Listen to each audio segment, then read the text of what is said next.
you awake? I thought I heard you get up. Yeah, I'm awake. Sorry, I just can't sleep. Are you thinking about him? Yeah, a bit.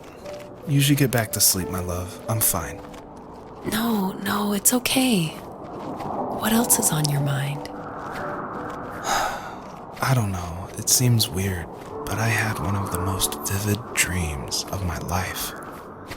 I saw a fox on a snowy mountain, just looking confused and worried. Those eyes, I can't get those eyes out of my head. She was running in the windy snow, looking for something.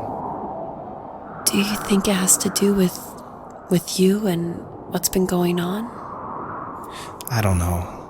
It was just a dream, Rachel. They're not meant to make sense. A lot's happened the past couple days, that's all.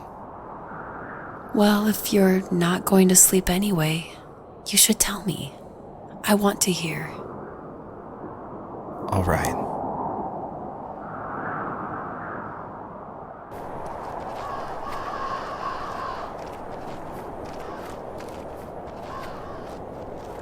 So, not far from her home, she followed that path to something unexpected.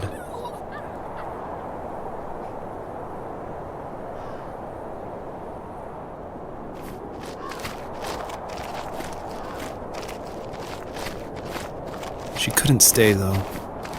She had to find her other 2 children. So she took that path. She followed it towards something ancient. Something with answers.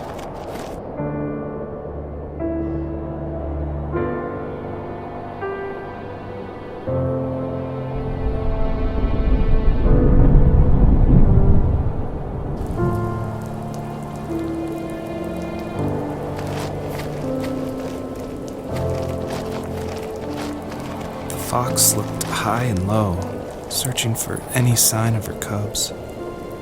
Points of light showed the way to this ancient tree. It was as if each one had a story to tell, all their own. The land was trying to tell my story, too. I felt like I was right behind her the whole time.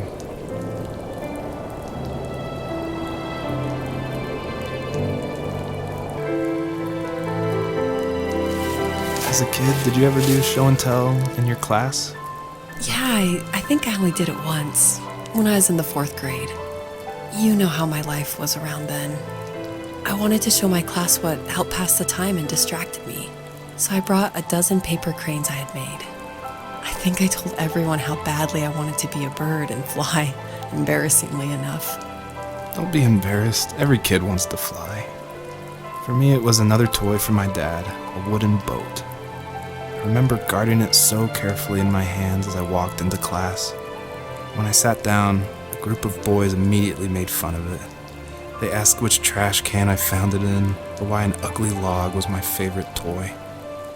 When I got up, I didn't even want to tell them my dad had carved it. I said it was a joke gift my friend had given me. Kids can be so cruel. Some of them are. I shouldn't have let them get to me, but it did. It's amazing we bounced back at all. Do you remember what my dad did for a living? Wasn't he like a lumberjack? That's one way of putting it.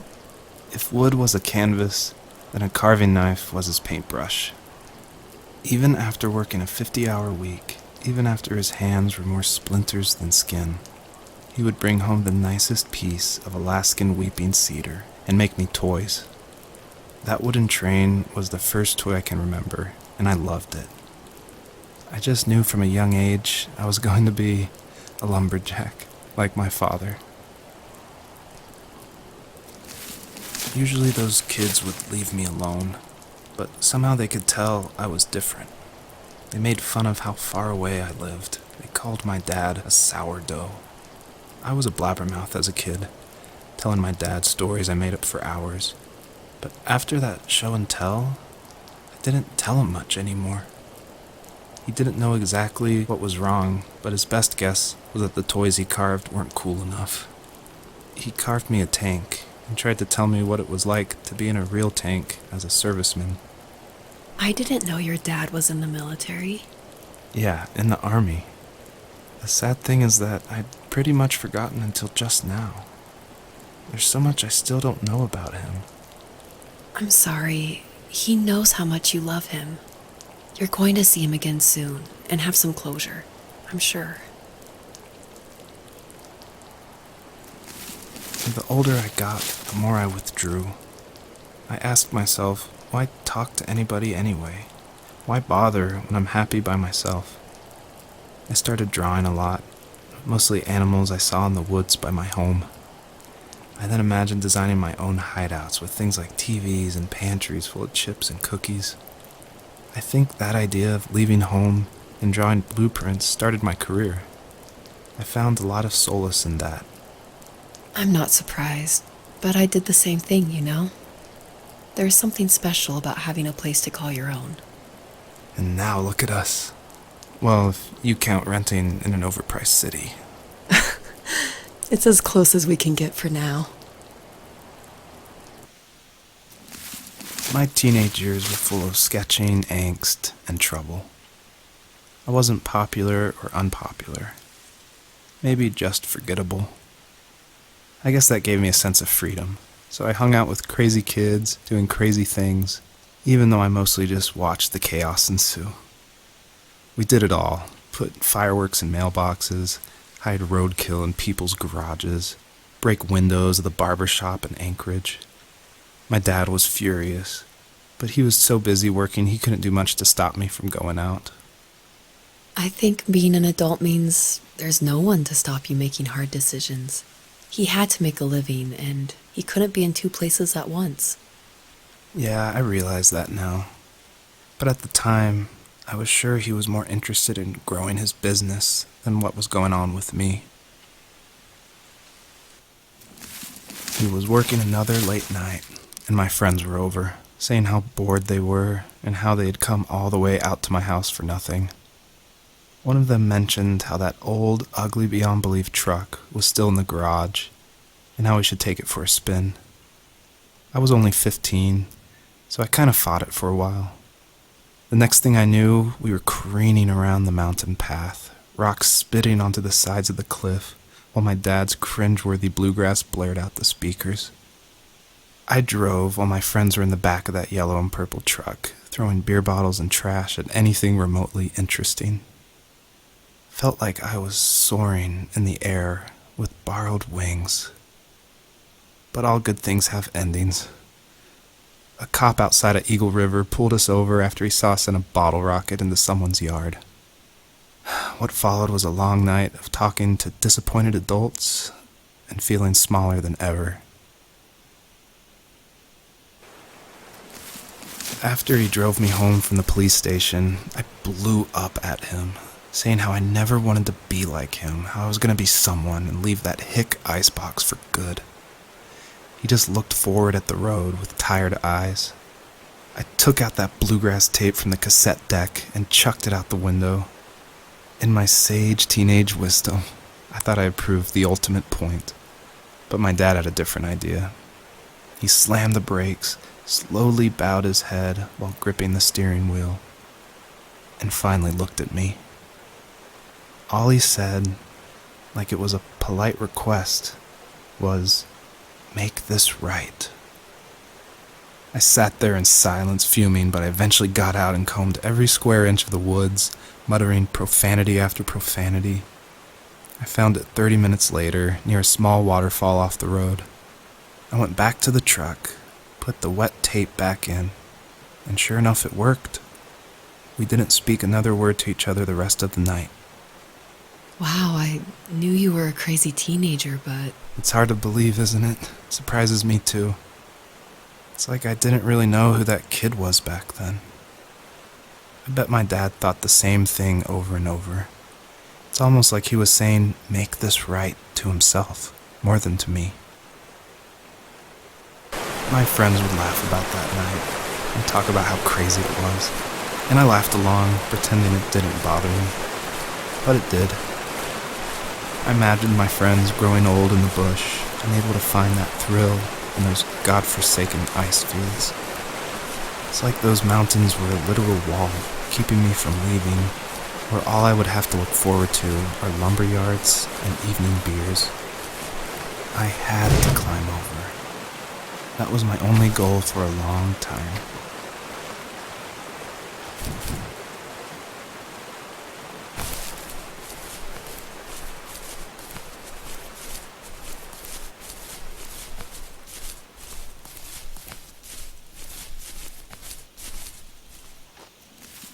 If there was some way I could take my love of drawing and turn it into a way of escape, nothing would make me happier. I wanted to create instead of tearing trees down.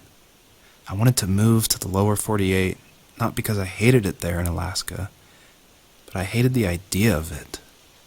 It's like all of that spite inside me had created this monster which followed me around my whole teenage years.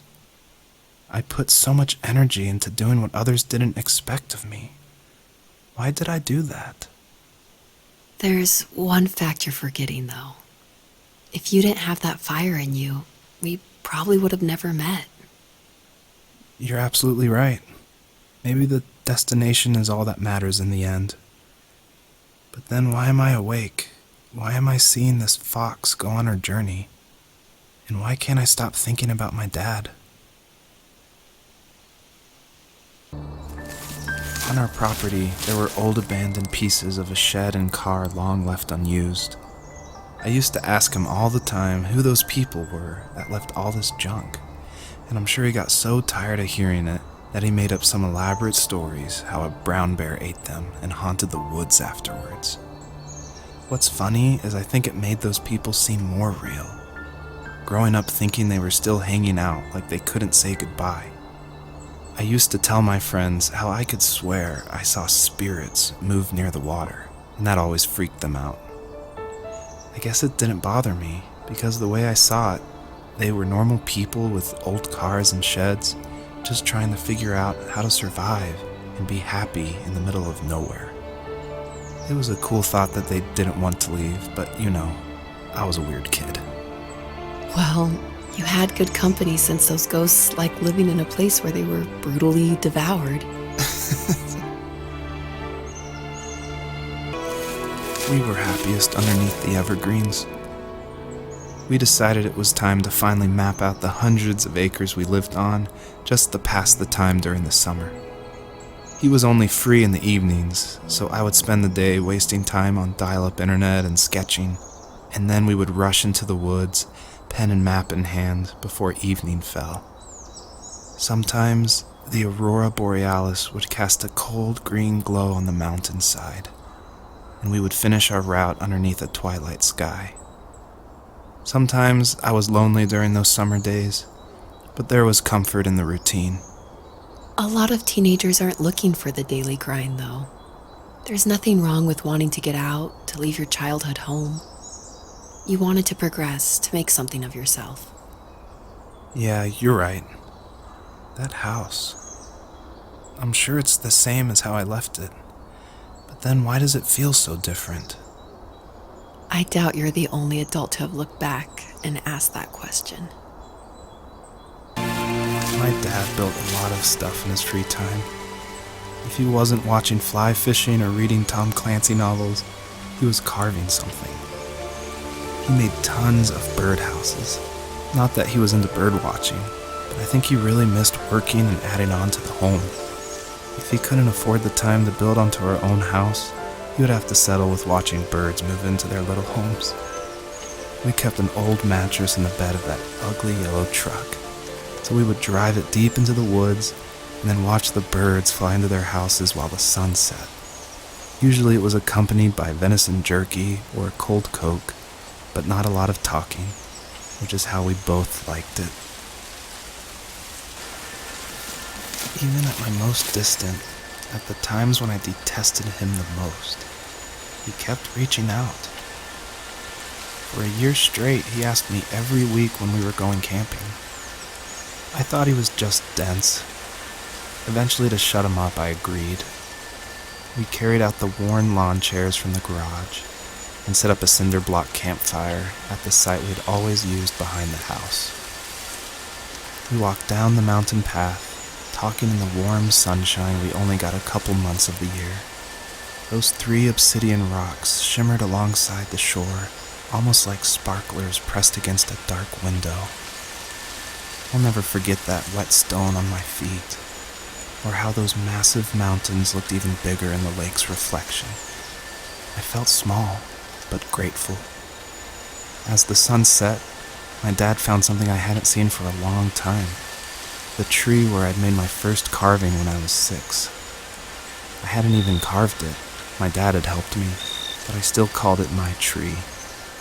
Something about seeing my name there made me open up, and we talked about everything that night in that old camouflage tent.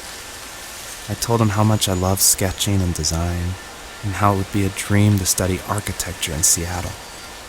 I told him how I didn't get along with my friends much anymore, but that I didn't mind being alone.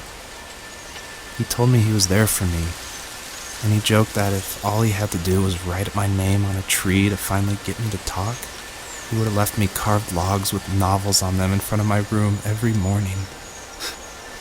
I don't know why it took me that long to realize it, but it was then I knew how much he had sacrificed for me.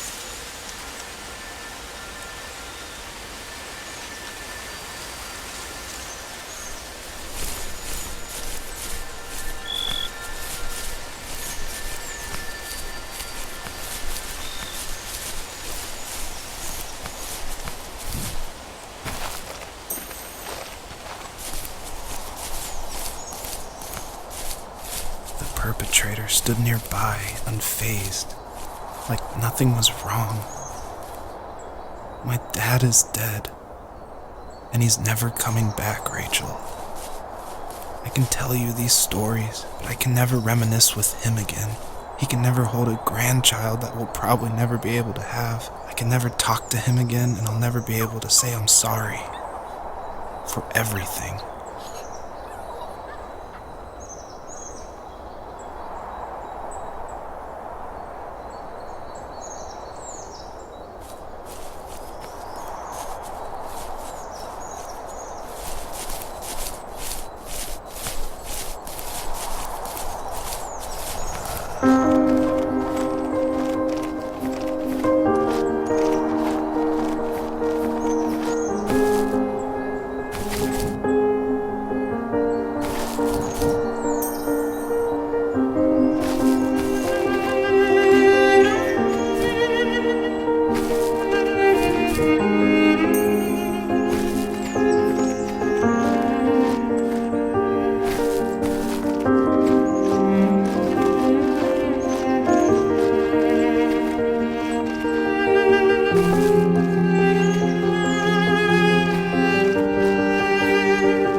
I need to go to bed.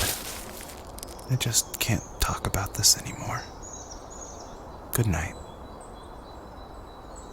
Joseph, you can't go to sleep feeling like this. I'm sorry for everything, and I know you need space, but I'm here for you.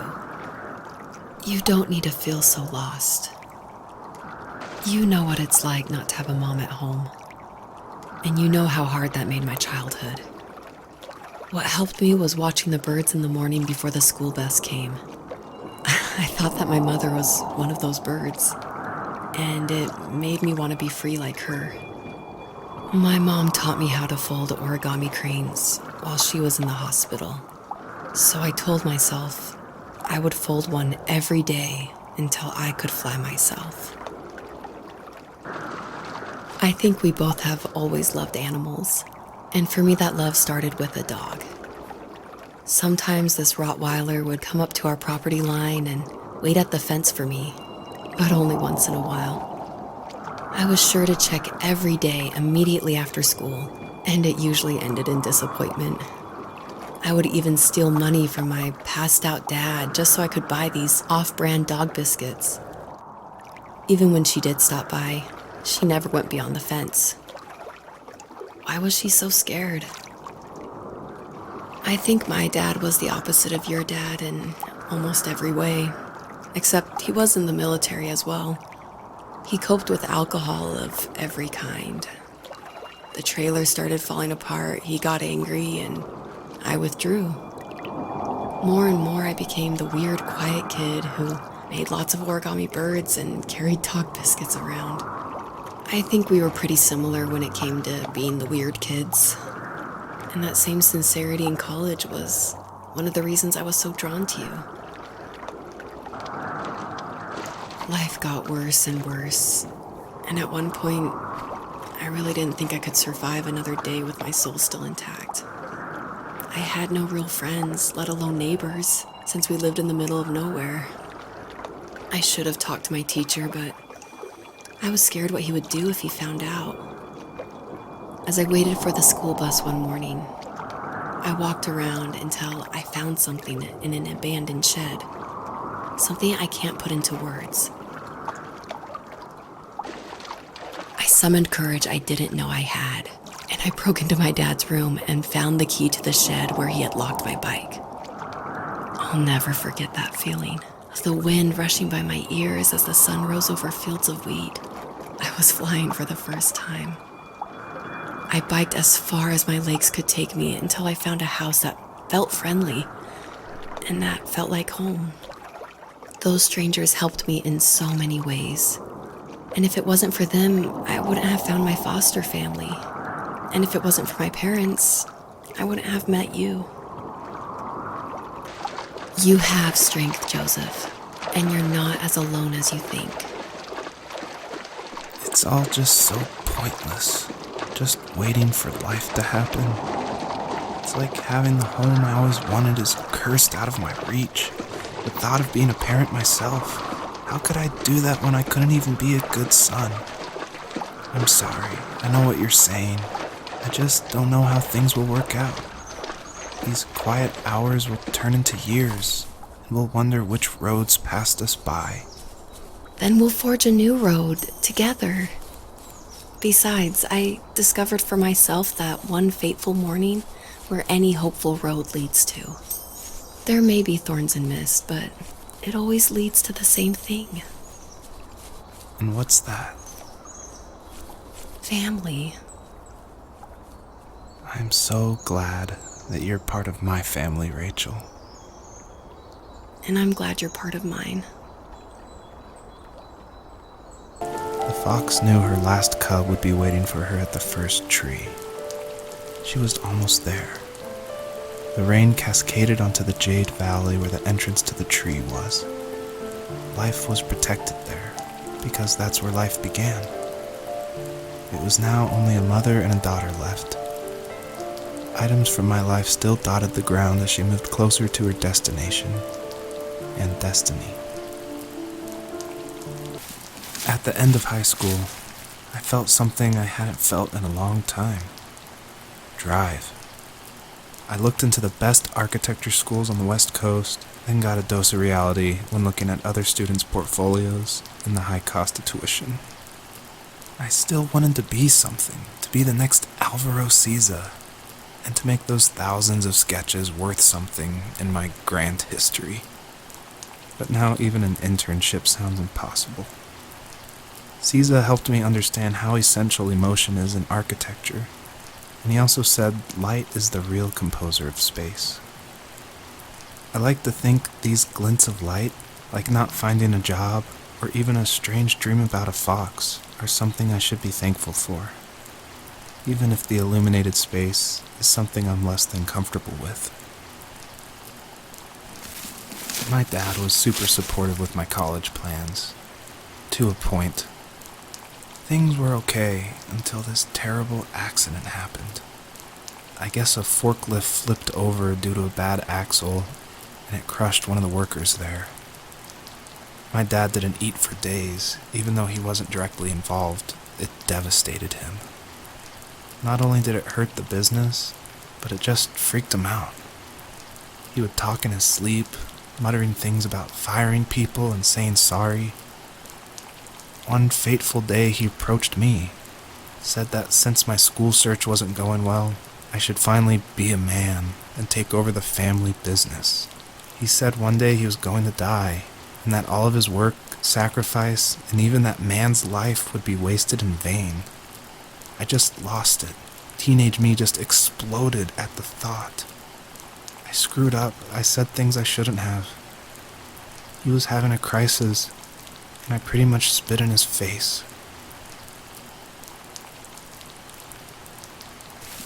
Was that the last time you talked to him? No, I called on holidays, and he would call on my birthday. I guess we acted like nothing ever happened, which was stupid. Didn't want to ask about his lumberyard, and I'm sure he didn't want to ask about my job search. I never went back and visited. I think the last conversation we had was about what movies we had seen and what exactly a best boy is in the credits. I thought he would be here so much longer.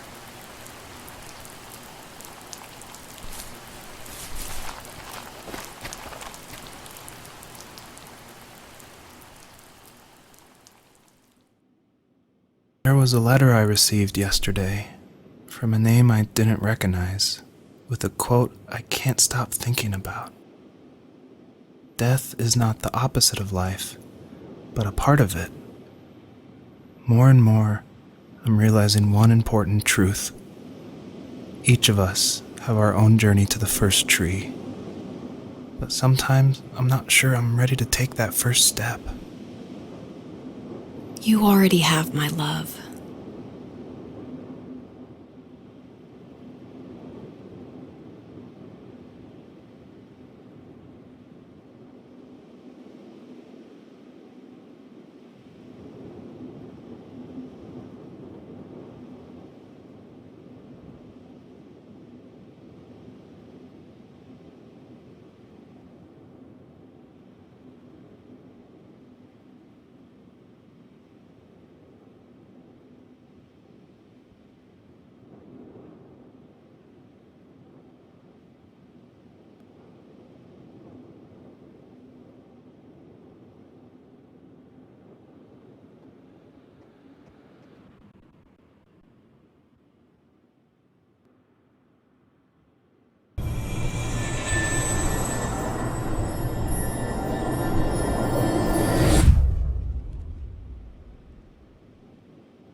I guess her journey was over, but I have no idea.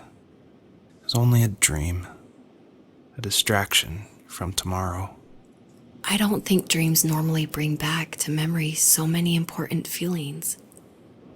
Maybe it was just a dream, but it was also a gift. Yeah, I suppose. But tomorrow we're getting on a plane to the last place on Earth I want to be. The only person that would have made the trip worth it is gone. You're going to see him and be with him one last time before you say goodbye. I have one last quote for you by Emerson, sealed in an imaginary letter from me to you. It is the secret of the world that all things subsist and do not die, but only retire a little from sight and afterward return again. Go to sleep, my love. We have a big day tomorrow, but I'll be there with you every step of the way. Thank you. Thanks for listening. Good night, Rachel. Good night, Joseph.